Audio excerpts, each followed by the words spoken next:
A lot of this isn't going to make sense to you, and I'm sorry about that. I'm just going to start at the beginning, with the house.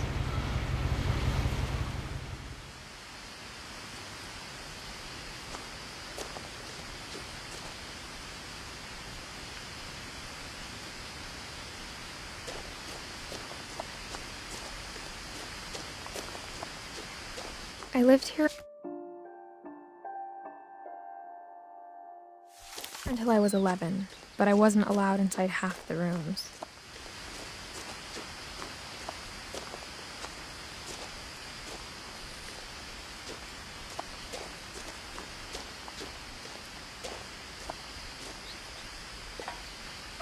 Inside the mailbox were bills from 7 years ago, marked urgent, open immediately.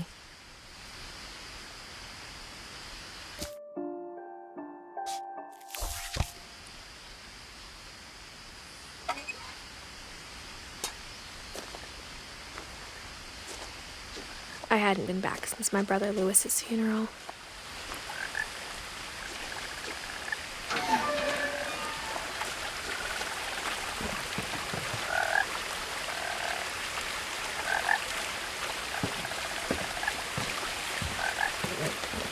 In her will, my mother left me a key, but didn't tell me what it unlocked.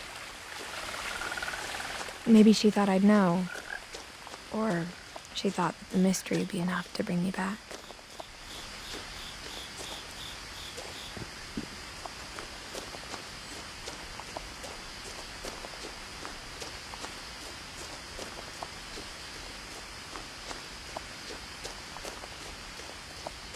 No one had driven this way in a long time, but I saw a few hoof prints.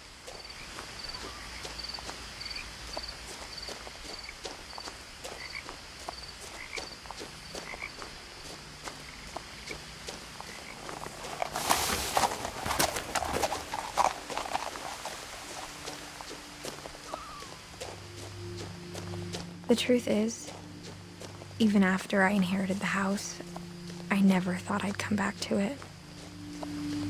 But now I had questions about my family that only the house knew the answers to.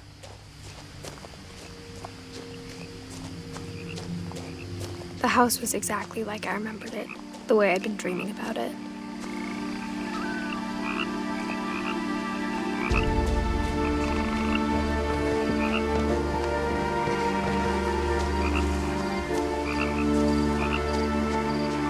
As a child, the house made me uncomfortable in a way I couldn't put into words.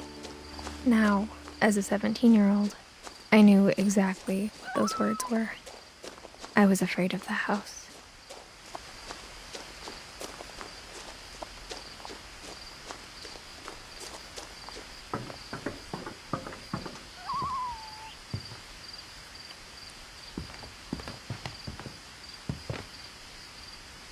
I hoped the key might unlock the front door. It didn't.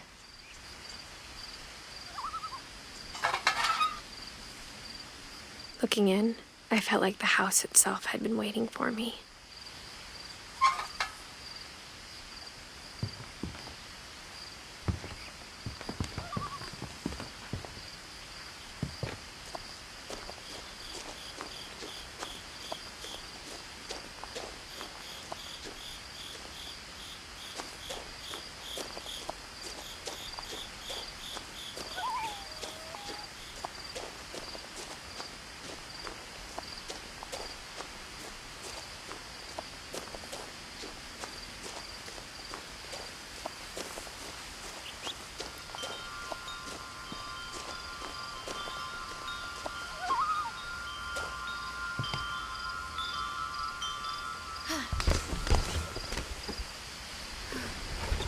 Crawling through the doggy door used to be a lot easier when I was 11.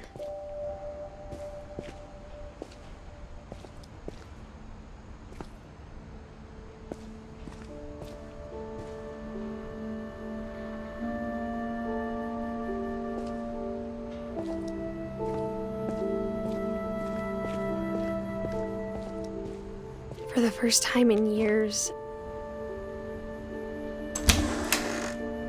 I felt like I was home.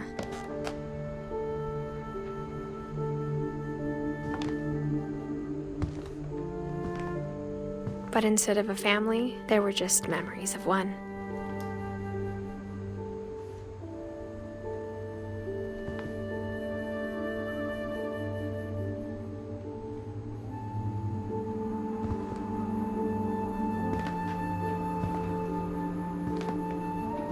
Like how only one restaurant would deliver to our house, so we had Chinese a lot.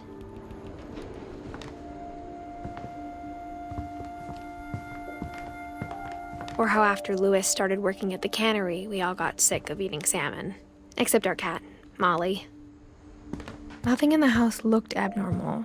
There was just too much of it, like a smile with too many teeth.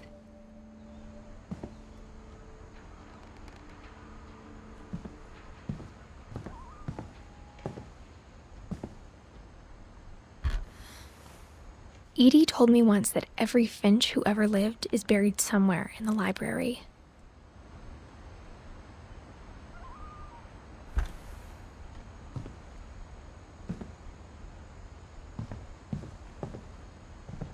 My mom wasn't much of an optimist, but she never stopped believing that my brother Milton was alive.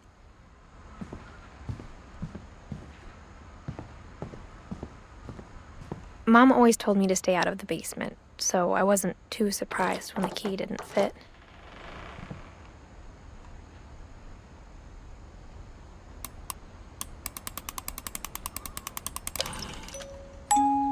Great-Grandpa Sven built a music box for Barbara, along with the rest of the house.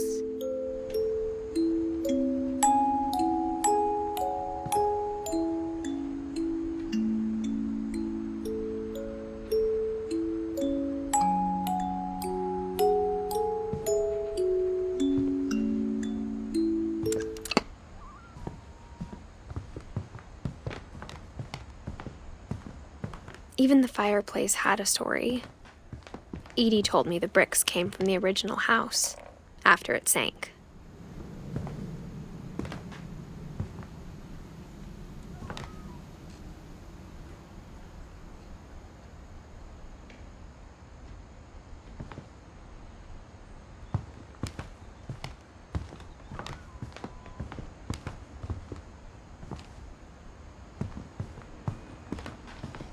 The table was still a wreck from the night we left. My mom was the only one of us who could imagine Great-Grandma Edie living in a nursing home.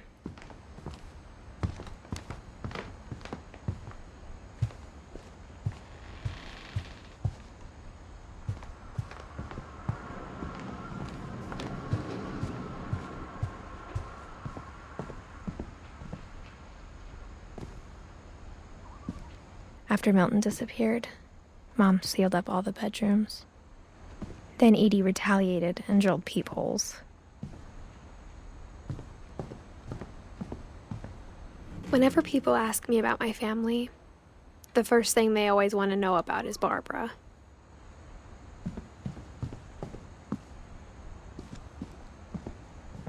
Edie's father, Odin, built the original house.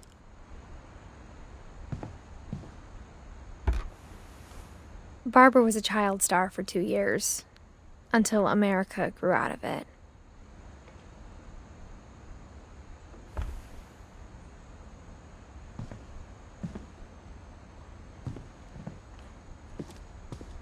Mom must have locked the third-floor stairs on the night we left.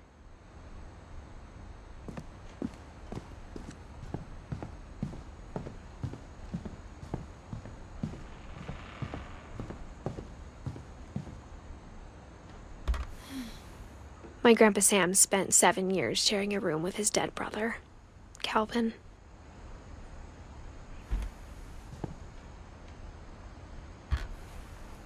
As a kid, I just assumed every house had peepholes and sealed rooms you weren't allowed inside of.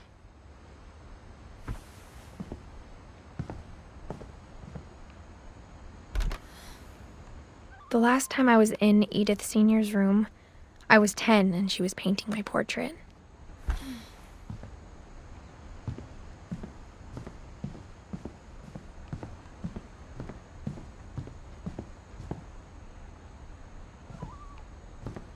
I spent a lot of time playing in Great Uncle Walter's room. I think my mom sometimes regretted not sealing it up. Lewis told me there were secret passages, but I never believed him.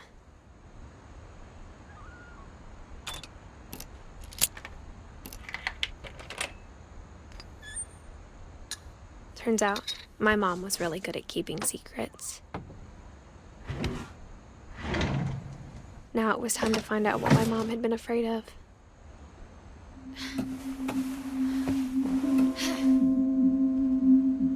Reading this, maybe it sounds like I had a plan. From the paintings on the wall, it was clear my brother Milton had been here before me.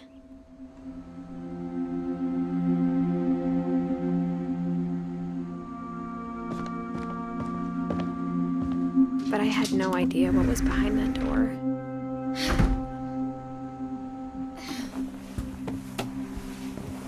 Just like I had no idea where all this was gonna lead.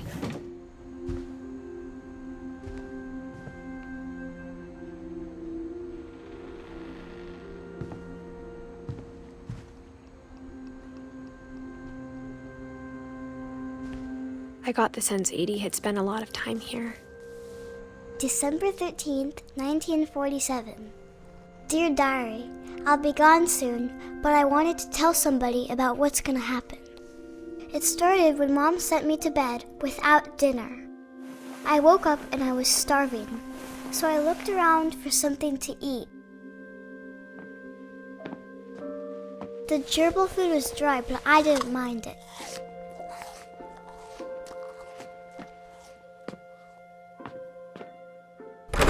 Mom, can I come out now? Sweetheart, it's late. Go to sleep. My Halloween candy was all gone.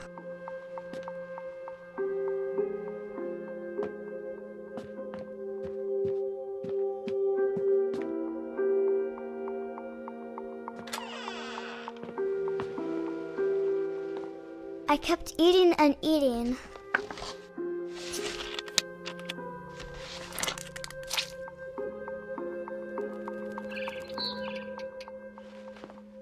I ate a lot of things that night.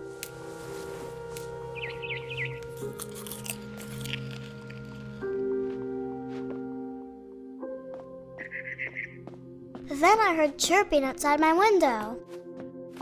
It was a barn swallow going back to her nest. I reached out for her.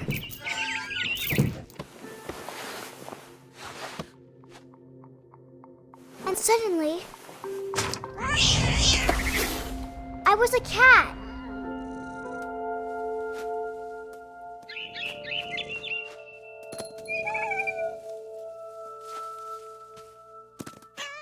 I tried to be quiet, but the bird was really scared.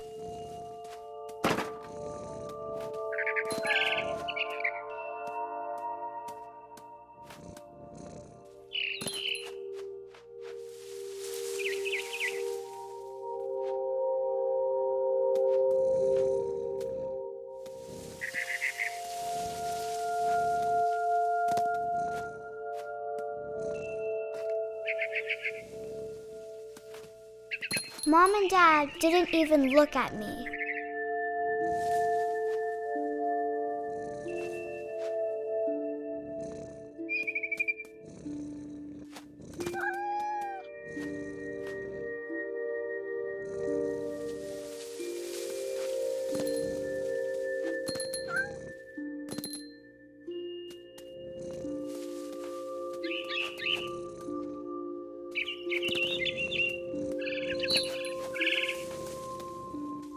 I jumped and I almost got her.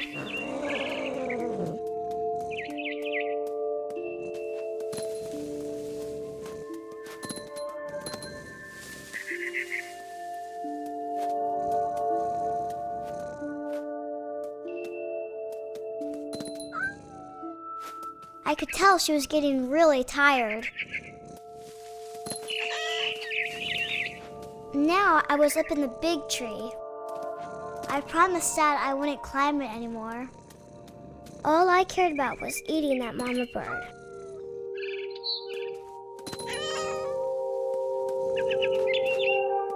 I gobbled her up. Suddenly, I was an owl. First, all I heard was the wind. Then I heard little teeth nibbling in the grass.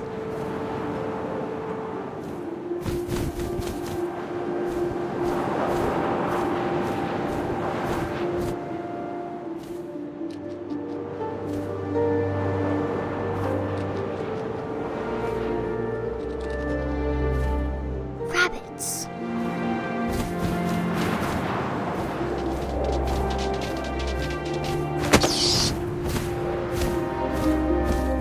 I imagined his face looking up and seeing mine through my talons.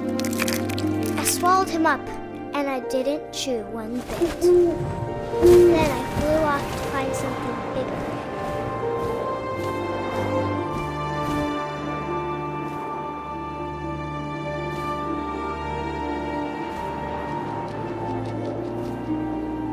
A mama rabbit.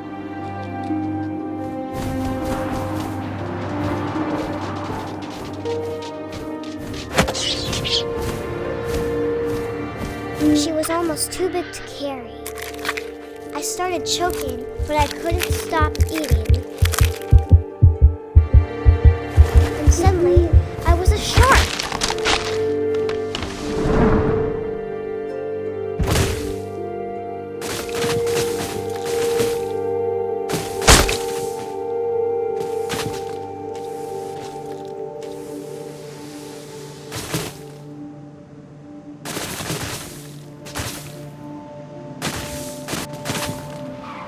I rolled off a cliff and into the ocean. Now, I was hungrier than ever.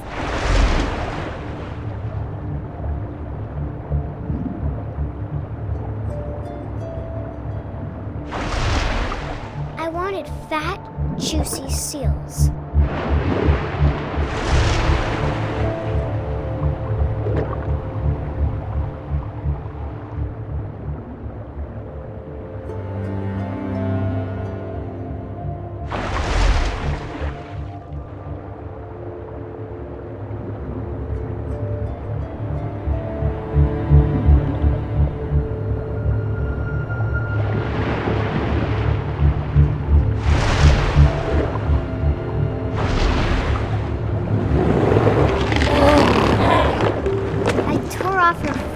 And it tasted really good.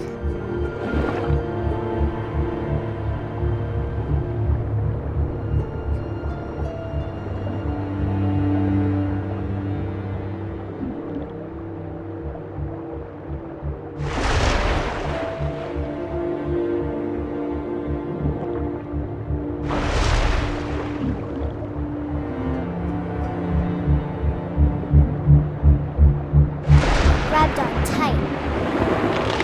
When I was so hungry, I jumped out of the water.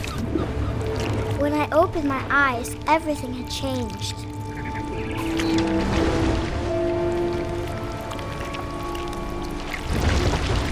Now I was a monster, and I smelled people everywhere.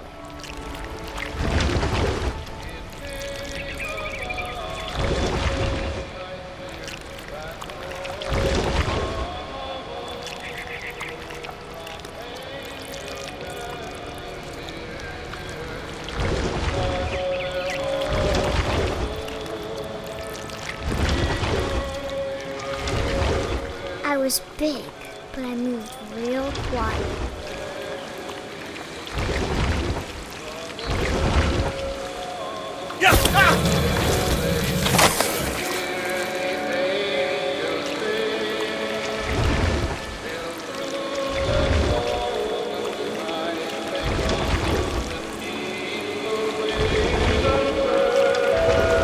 I wanted to stop, but also I didn't.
so I swam towards it.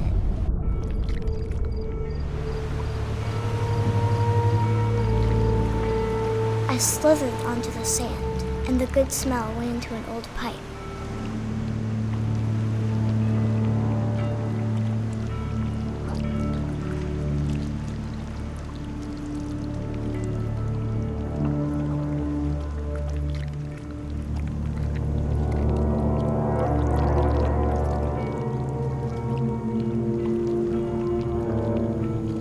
I got closer and closer.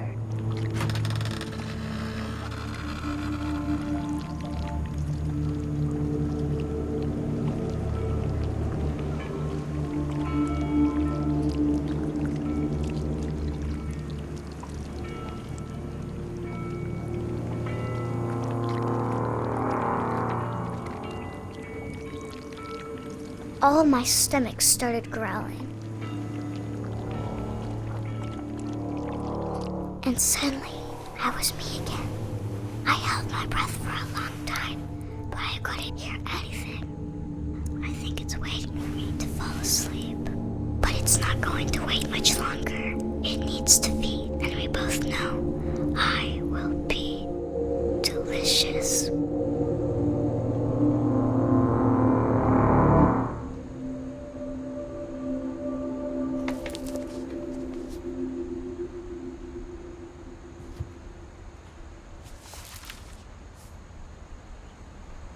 I'm not sure if I believed all of that, but I'm sure Edie would have.